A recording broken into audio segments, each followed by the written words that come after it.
Hello, everyone. Welcome to our webinar. I'm Audrey. I'm a content analyst with CCW Digital, and I'm really happy to be presenting our webinar today called Can You Still Trust a Voice? Rebuilding Customer Confidence in the Age of AI Fraud. And today's webinar is brought to you by us at CCW Digital and our friends at Hiya.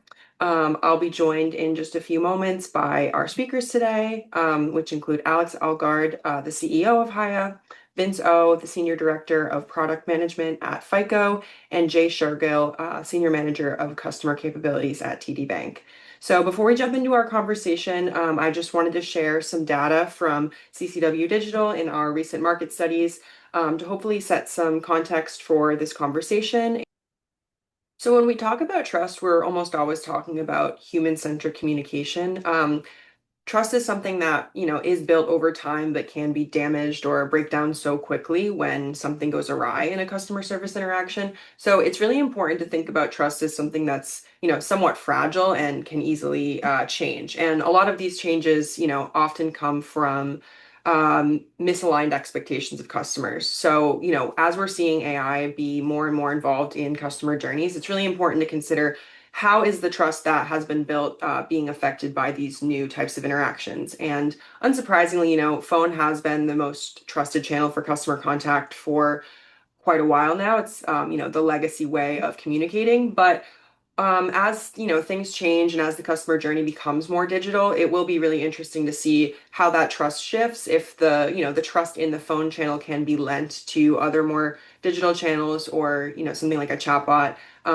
For example, 59% of customers are more likely to use a chatbot or AI if there's an option to escalate to a human agent at any time.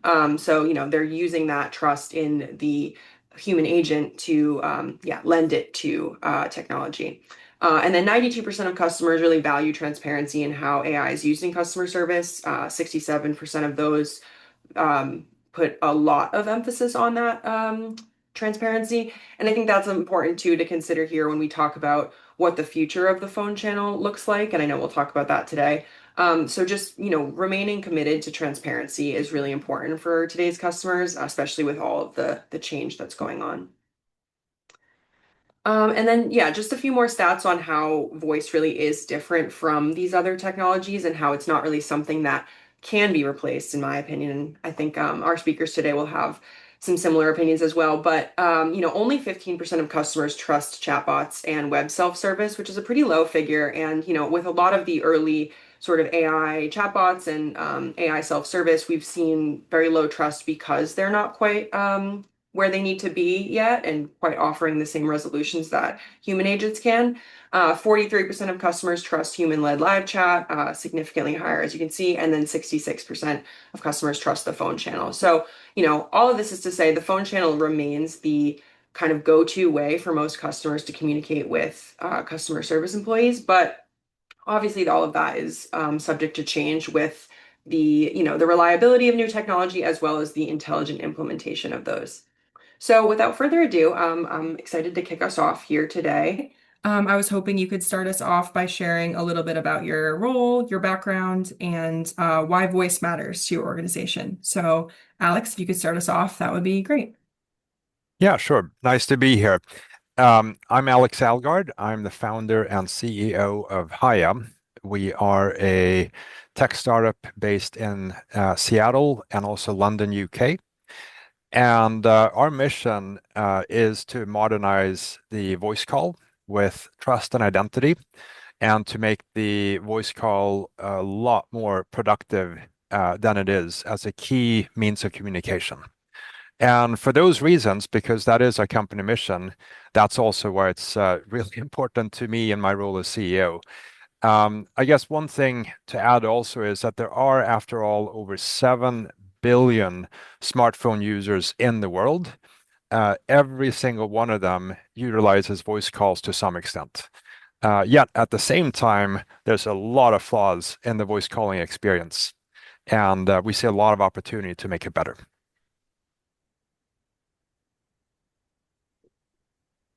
Thank you.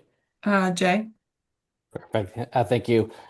Jay Shergill, TD Bank, Senior Manager slash Product Owner in our Customer Capabilities Group, servicing North American contact center operations across the enterprise. Outbound calls are critical from a servicing perspective, delinquency protection perspective, fraud prevention, know your customer kind of KYC, authentication standpoint.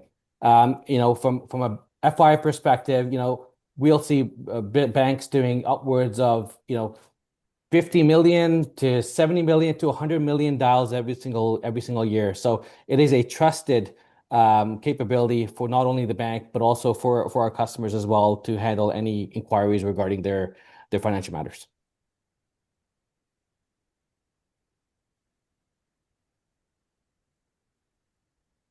And Vince? Hey everyone, my name is Vince O. I'm Senior Director of Product Management at FICO. I'm responsible for our Customer Communication Services product line.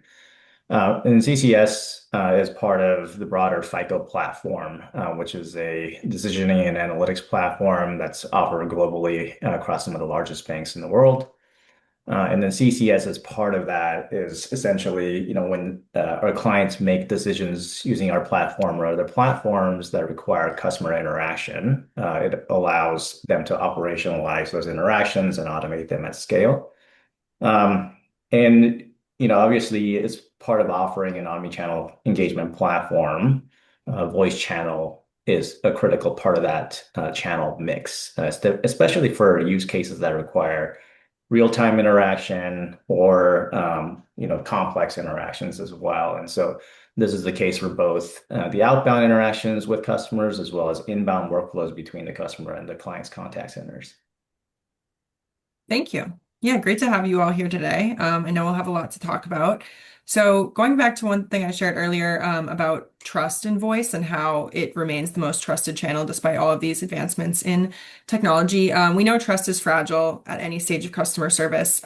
So Alex, just to kick us off, from your vantage point, how real is the risk that voice could lose that top spot of the trusted channels? And, if we don't actively protect it? Yeah, well, I think you said it right that it is a fragile trust, and it takes a lot of time to build trust, and all it takes is one bad incident, and then that trust is eroded. And the same thing applies to voice calls too. So all it takes is that someone has a bad experience, or a friend or a friend or friend of theirs has a bad experience in terms of being, scammed, in terms of having an incident with transaction, whatever it might be, where trust is eroded, and then not long after, that person may feel like they can't really trust the voice channel anymore, which would be a huge pity. I think even right now. Currently, I think there's already been an erosion of trust actually in the voice channel. And you said, Audrey, it is the most trusted channel. I agree, but it has been eroded already.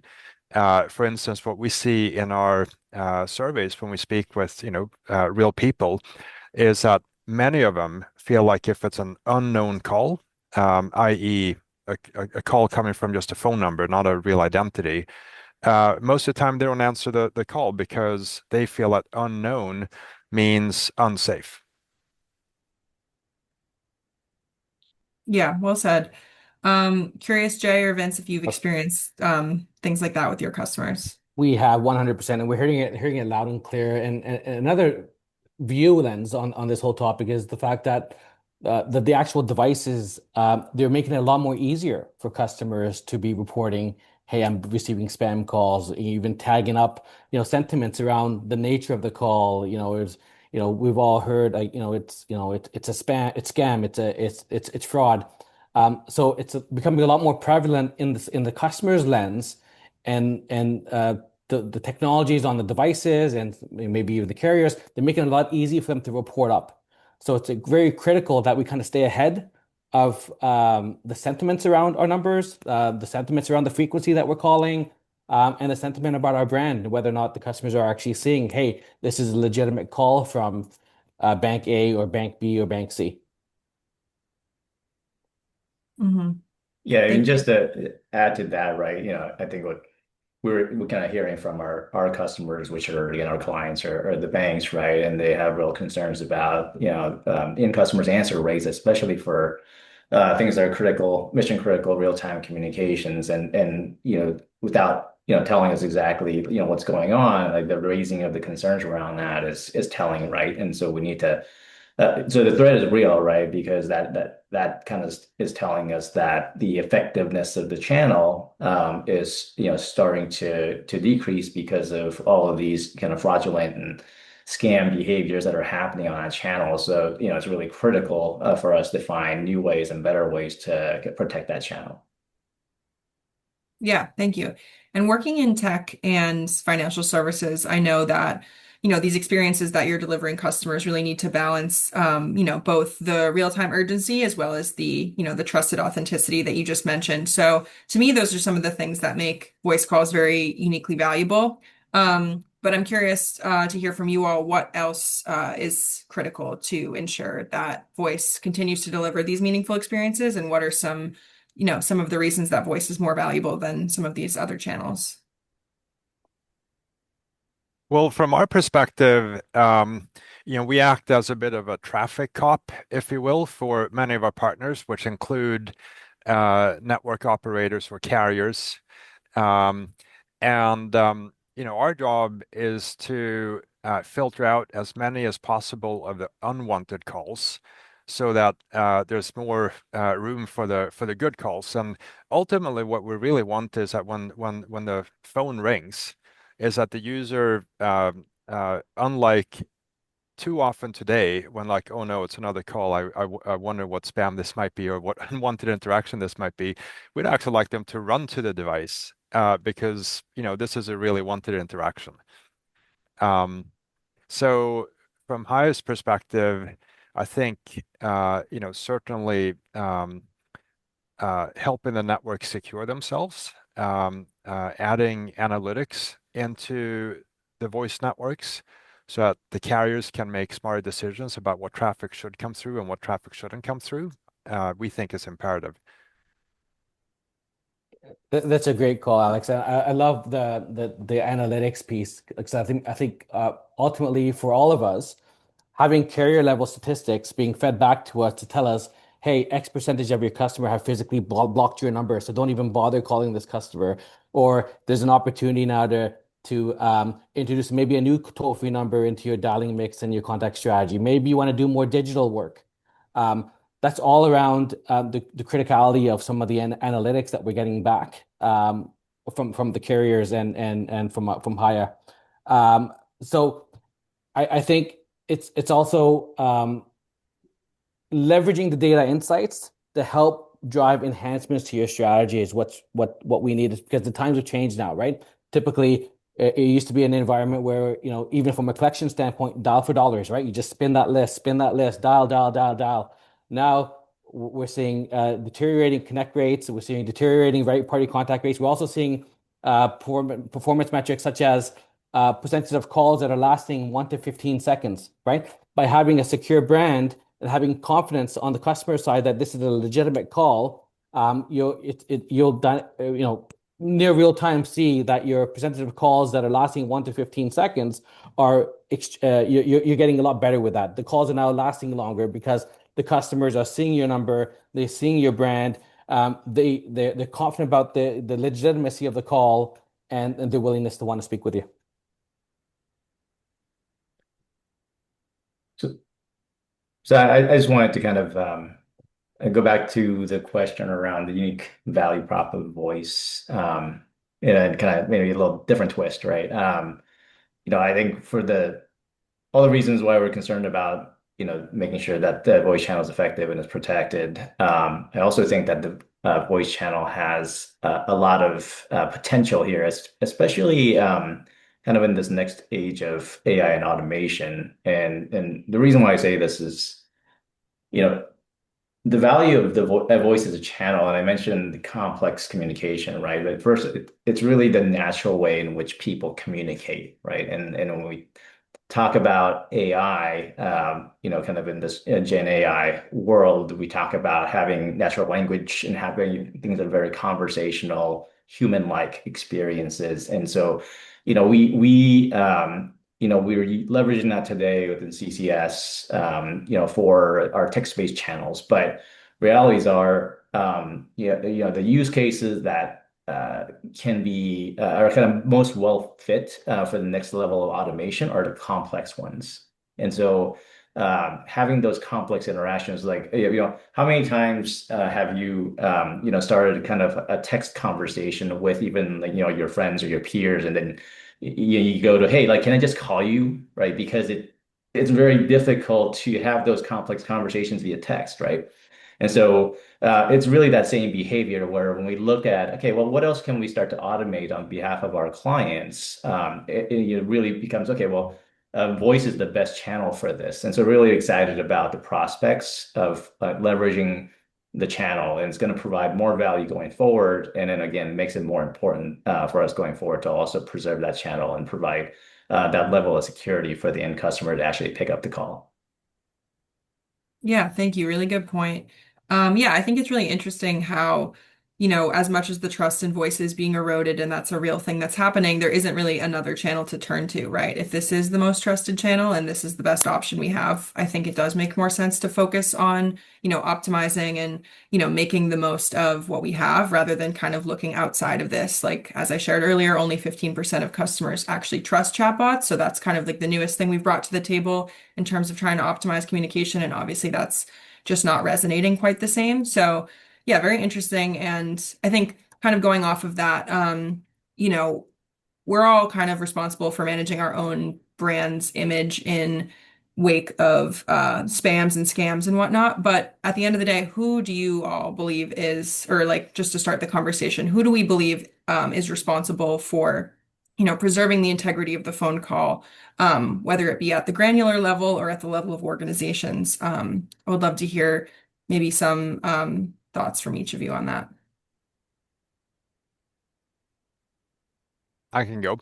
I certainly believe it's a shared responsibility between all the players in the ecosystem. One of the great things about the voice network is that it's truly universal. It's more universal than any other network. It's more universal than email. It's certainly more universal than WhatsApp or iMessage or FaceTime. Um, but the downside is because it is so universal, there are so many players in this ecosystem, and everyone has to do their part. And that includes the network operators, the carriers, and them doing what they can to secure the voice networks. And the voice calling network has been around for well over a century at this point. So there's a lot of catch up to do also in securing the network. It includes the enterprises, and it also includes technology partners, companies like Hiya. 100%. I completely agree with you, Alex. And I think, we have some agencies on the Canadian side, like the Canadian Anti-Fraud Center. We have the CRTC that's there as well. I'm with you. It takes a family. It takes an entire country to help kind of make this all work. We have our own internal cybersecurity teams as well that we have a part of some of these conversations as well.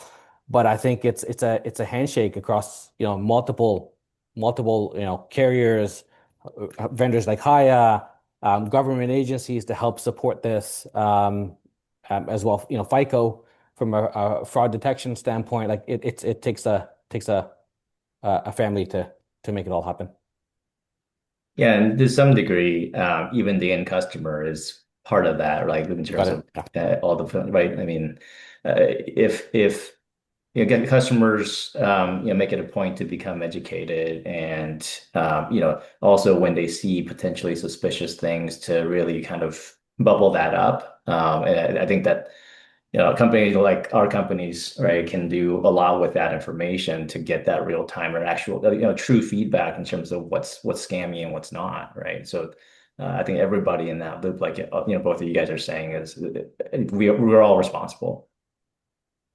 Yeah, that's a good point, Vince. Actually, I went to a security conference 2 weeks ago, and I met this great person. Her name, well, she goes by the handle Cyber Security Girl, and she's one of the leading social media influencers. I think she's got like 2 million followers across Instagram and TikTok, and she's educating consumers on cybersecurity. Wow. Yeah, there's a lot going on out there. I think both that customers need to be aware of and, at any level of external, internal in a business, there's so many new things each year to be aware of. So totally agree that everyone has a part to play in at least being aware of those, if not working on solutions. And I know that AI has offered kind of a mixed bag, some really great solutions and then some things that maybe muddle the waters further. But we know AI is now part of the customer journey really at every level. So kind of backing up a little bit out of just voice, but to talk about AI, I would love to hear maybe some challenges that you all have faced, especially being in regulated industries, implementing AI responsibly and sort of some of the outcomes you've seen from those initiatives.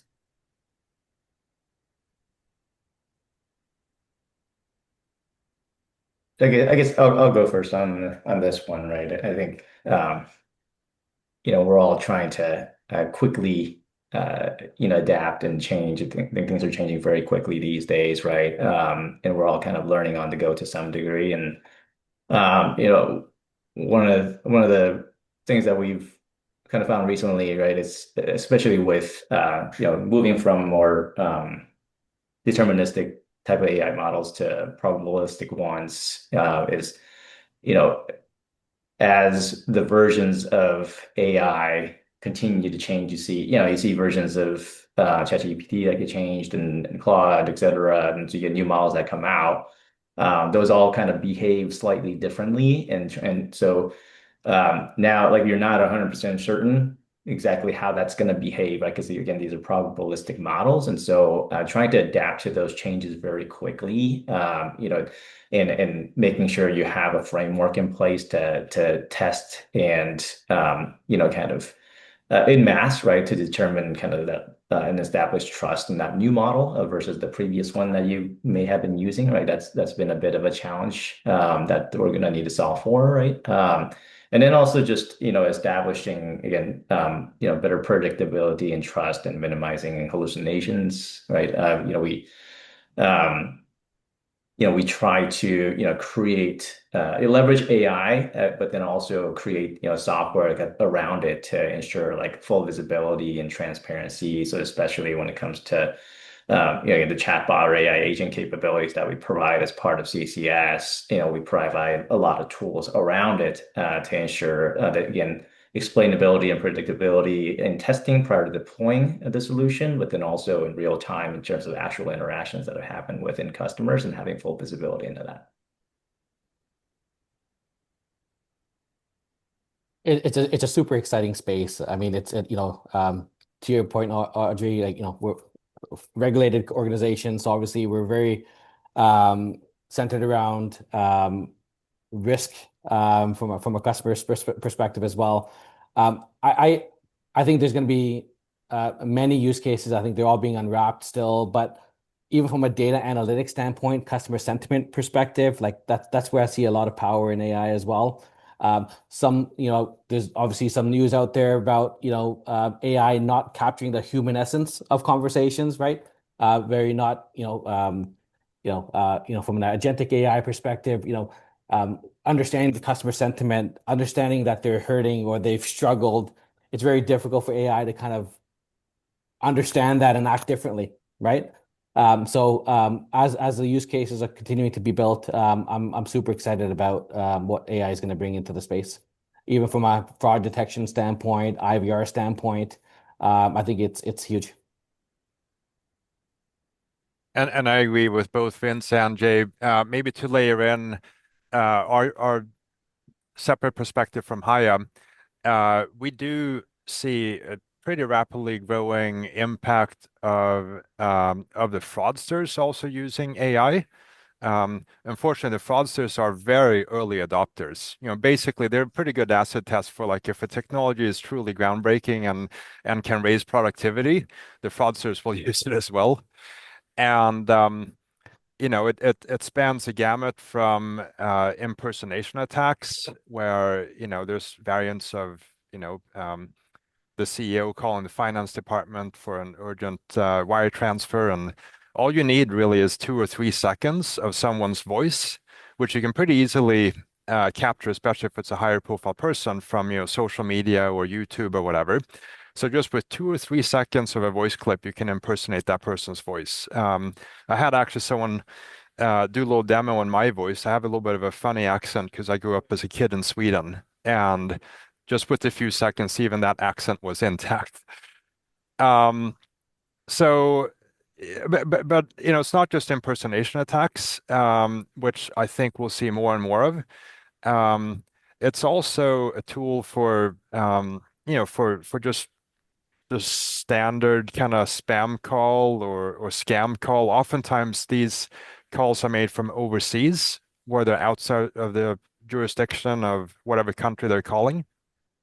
And especially in the US and Canada, a lot of these calls come from abroad where there's a good English speaking population. So Philippines and India have a lot of call centers. And now with AI, you can do real time local accent removal, dialect removal.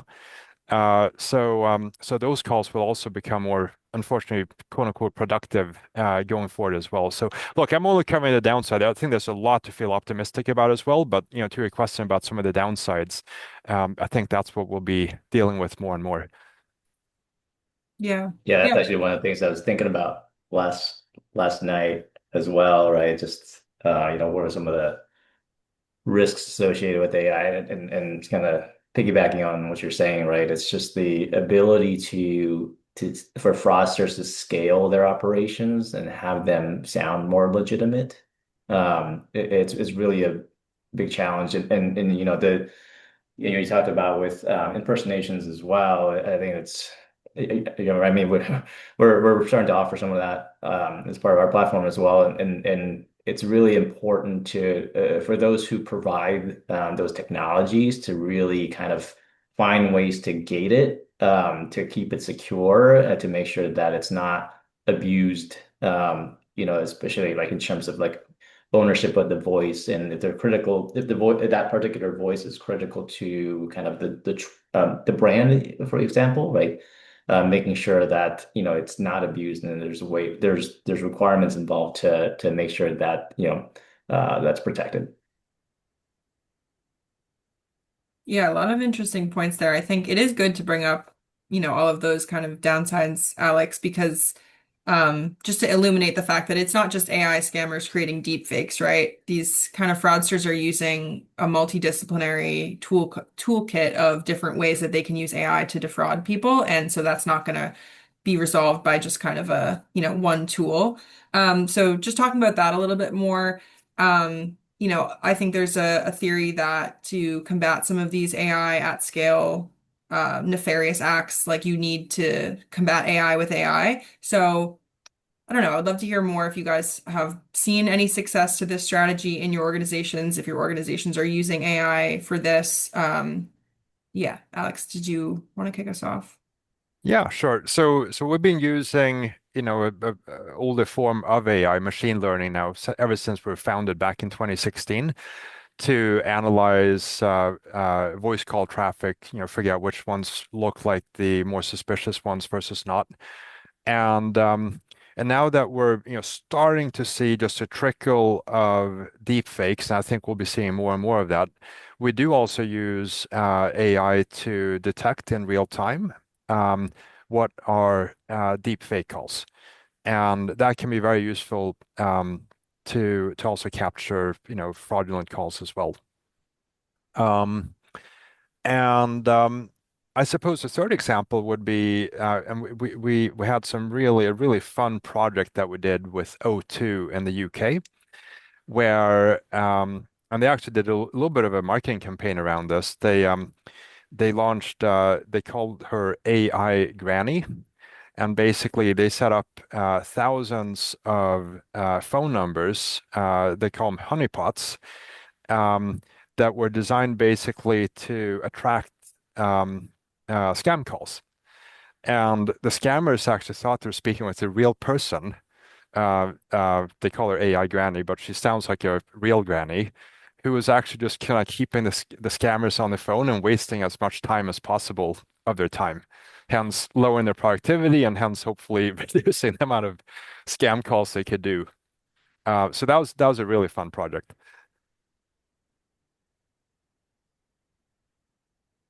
Yeah, I think I've actually seen that video, Alex, and yeah, AI Granny. If anybody has an opportunity to go YouTube it, I believe it's awesome. But I think it's so important, even from a AI from a call detection standpoint of is the actual call physically being made off of carrier X versus is the physical call actually coming in and confirmed to be coming from carrier B, like that's how intelligent I think we need to go. And that's why we kind of need the partnership across the carriers to help bridge as the capabilities and the partnerships so that we can do the fraud detection and confirm back with our carriers, yes, this is a legitimate call, or if it's not, do we block the call from our networks and help with our fraud detection standpoints? But there's so much opportunity there with just identifying who that customer is first, and if they're legitimate, before it even gets passed off to an agent for conversation, where I think there's such huge use cases of benefit. Yeah, I had speaking of the AI granny, I think I remember reading about that, and it's really interesting to think that like even 10 years ago, hearing a story like that would be kind of unheard of and almost ridiculous that that's the reality that we're living with. But I think it really goes to show how innovative and creative the solutions to these problems are, these problems that we've never really encountered before as at the societal level. Um, so yeah, I think maybe one thing to start answering this next question of what we would look for in a technology partner to ensure there's a long-term success to your AI initiatives. To me, I think one of them is just this really creative innovation that is willing to look outside of, the norms of what we've always come to expect. And Jay, just going off of what you just said, how can we trust what we've always trusted to be true? Like we have to kind of go back to the drawing board a little bit and look at exactly how every piece of information is validated. So curious, like as you've all kind of partnered with different vendors, over the last few years as AI has become really a mainstay, what are some of those things that you look for when you're starting a partnership?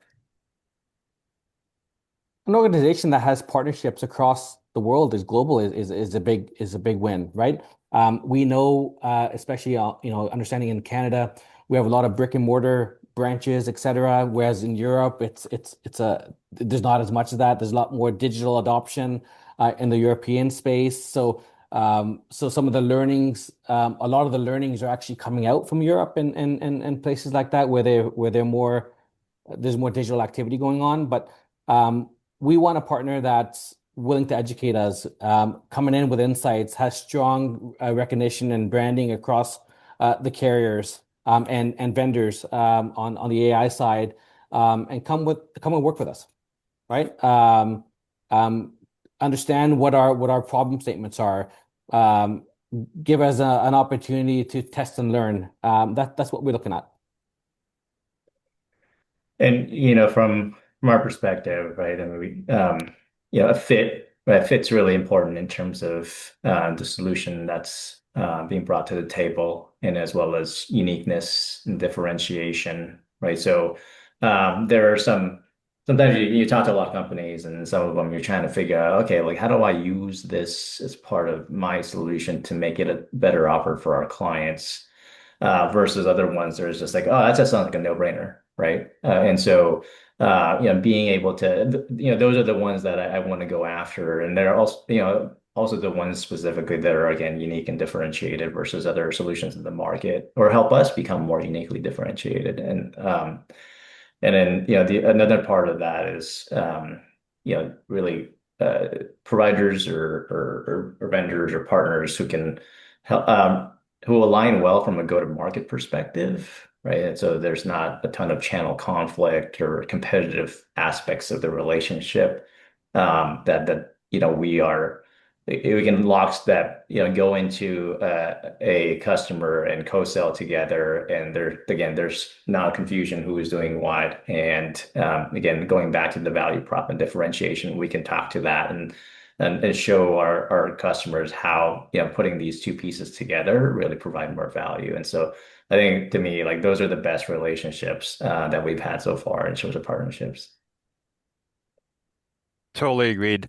I made a comment earlier about, how quickly trust can be eroded when phone calls go bad. I think the same goes for partners.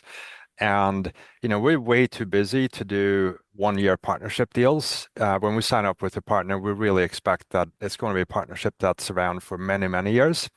So, so that's a critical component when we partner up with companies. And then, Audrey, to your point about us being in the age of AI, the space is moving so quickly. What was news yesterday is old news today already. So we want to work with companies that understand the technology really well and has really strong technical capabilities to the extent that we're using AI solutions or solutions to improve our own AI capabilities.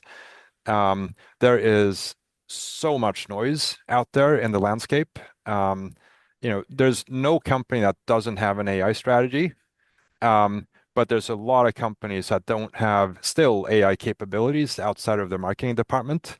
So it's really critical, I think, for us that we partner with companies that understand their technology well and have built something unique. They're not just, a wrapper for some third-party tool. Yeah, well said. Yeah, I think it's kind of a catch-22 to some degree with, trust eroding, not just in the phone channel, but I think it's fair to say that customer trust is relatively low across the board with the amount of, misinformation that's available. But given that, the amount of misinformation about AI itself is kind of, just another wrench getting thrown into the situation here. Um, but as we look forward to hopefully rebuilding that customer trust and, developing new relationships with customers that have a stronger foundation, do you all believe that customer trust in the phone channel can be rebuilt? And if so, will it look different than it did before? Or do you think it can even be built back stronger, knowing that people have much more access to information now? Yeah, I strongly believe it's going to happen, and that trust will be fully rebuilt. Even though it's even today the leading or the most trusted communication channel. And I think the reason why is because uh, what's the alternative? The alternative is that there's a massive amount of innovation in interacting with AI, and like Vince said, um, we're not built as humans to communicate through you know, typing, for example. I mean, I took typing classes in school. It's not a normal way for people to communicate. As human beings, we've evolved over millions of years to speak and listen, and AI has recognized that, and I think that's going to be, if it's not already, it's going to become the leading way for people to interact with machines, and it'll just keep on getting better and better. So that also means that a lot of interaction with AI is going to happen through voice calls. And if trust is not restored in voice calls with spoof proofing calls, with layering in identity so you know who it is that's calling, all this AI innovation is not going to be as valuable. So I think it has to happen. I agree, Alex, completely. I think phone channel is one that's always going to be there, even from a digital standpoint. Like this morning, I was watching some news and they're talking about Cyber Monday, and be cautious about the URLs that you're clicking on, right? Be cautious about, storing your credit card information on retail store sites, right? There's so much there's so much sense of being scared about digital still today, right? Where, if I'm talking about my own financial matters, I want to speak with somebody, right? And you'll see it even in self-service channels, like as much self-service options you have in your IVR when a customer calls in, the likelihood that they're going to want to press zero because they want to speak with somebody versus talking to a machine or the your natural language IVR, it's very, very high, right? Like they will always want to, the majority of the time they're going to want to speak with somebody. So from a phone channel perspective, yeah, it's going to take some work, right? It's going to take some work, but if we can showcase to customers that we're making a conscious effort to make it easier to ensure that our brand is trusted, there's partner engagements. The carriers are also supporting there's government agency support. Like the more that exists, I think the easier it's going to be for us to kind of get over this bump that we're currently having, and drive more confidence over the next couple of years. Yeah, and I think like you guys are both saying, like trust needs to be rebuilt, and trust can be rebuilt. I think there's a lot of companies that are invested in making sure that this channel continues to thrive, right? And so I think folks who are building technologies, like Hiya, right? You guys are really focusing on building tool sets both for the end customer as well as the mobile operators to be, kind of help them weed out the fraudulent calls and weed out the noise, and then also create or bubble up, the confidence in the legitimate calls that are coming through the network and to the end customer. I think that creates a level of confidence that, hey, like this is a legitimate call and I'm okay to pick this up. There's also things that are happening on the software side of things on the device, right? With iOS, creating that, what would you call it, concierge type experience where it first kind of asks you, hey, like, what's the reason for the call? And I think that's a net positive for those of us who are sending legitimate calls, and helping kind of weed out the noise as well. One of the things that I kind of wondered whether, because I was thinking about a lot of the scam calls that I get, or they're just coming from like local virtual numbers, right? 360 kind of area codes near my house and towns near my house. And I'm kind of I've been kind of wondering whether there should be a little bit more governance around like the acquisition of virtual phone numbers, which I really haven't been much around today. Not I'm not a big proponent of regulations per se, but it's just so easy to get thousands of numbers and just kind of rotate through them these days that I'm just again, like one of the things I was thinking about last night before our conversation today is whether there should be more regulation around that. I don't know if you guys have thought about that at all, but it's something that popped into my head. I think it's a really good comment, Vince.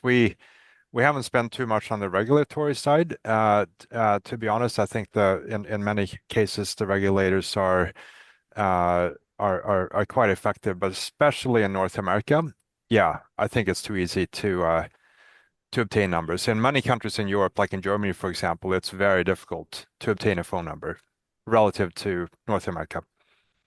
And consequently, Germany has a lot less spam calls. I think also like, for anyone who is averse to regulation, I think the do not call list was sort of meant to serve this purpose, and obviously it's just outdated now. So I don't know. I think for anyone who's averse to, bringing in more regulation, I think that's another way to look at it, is it's really not that we need additional regulation. It's just that our regulation should work for modern times. And the do not call list obviously just doesn't really serve its purpose anymore. And I imagine it could be updated in a way that would be more effective, kind of to get to what you're saying. It's interesting. It's a great point, but even things like your local CNAM databases as an example, right? Like there's so many CNAM databases, but if there's a call coming through and it's from say a McDonald's as an example, I'm not going to see the name display. I'm going to see the phone number. I won't see the name, right? My recognition and my brand confidence is if I see a legitimate call display name arriving with that call, right? And normally, if I don't see that, I'm not picking it up, right? Because then what's substituted with the name is typically likely spam, right? That's what you're typically going to see. But I think it's in the absence of what some of these platforms were designed to do, because the CNAM registration should have been that kind of holistic universe of I'm registered, I'm going to make a call, I have call display showing up, I'm going to send it over, and my name's going to appear whenever that anybody sees my number. In the absence of that, because it's not consistent, right? Like we need some sort of partnership that can help clean that up for us across the carriers, right? It's a lot easier in Canada because we have a couple carriers, but as you can go to the States, there's hundreds of carriers, then even Europe. But we it's so important with any caller. Just that call display name is so critical to help drive confidence. It really is. I think we see in our stats that of all the unidentified calls, so all the calls that are not coming from someone in your phone's contacts, um, so you're getting a call just from a phone number, I think the answer rate is right around 19 or 20%. So 80% of the time, roughly, when people see unidentified calls, they just ignore it. To your Right. point, Jay. Yeah. Yeah, I think the first impressions are huge here. It's a kind of a split second unconscious decision most of us make when we see, that recognized name or just a number that doesn't mean anything to us. We make that decision unconsciously. Um, so yeah, obviously, there are a few different ways to approach that, but curious if you all have or would describe these like future proofing strategies for building that trust back up for the short to medium term. Obviously, like we've said, there's a long way to go, but in rebuilding that trust at a tactical level, what are some of those future proofing strategies we're using? Yeah, so to that very point that I just made, Audrey, I don't want to just call out problems. So we're working as sort of like a middle ground or a connector between the mobile network operators and businesses to provide that identity to consumers. So that when consumers do see, they get an incoming call, they know who it is that's calling, if it's from a participating enterprise. And in many cases, it's important to also spoof proof these numbers. And in other words, make sure that a scammer can't impersonate the phone number and then they, get the TD Bank identity or whoever it is that they're impersonating for free, which can actually do more harm than good.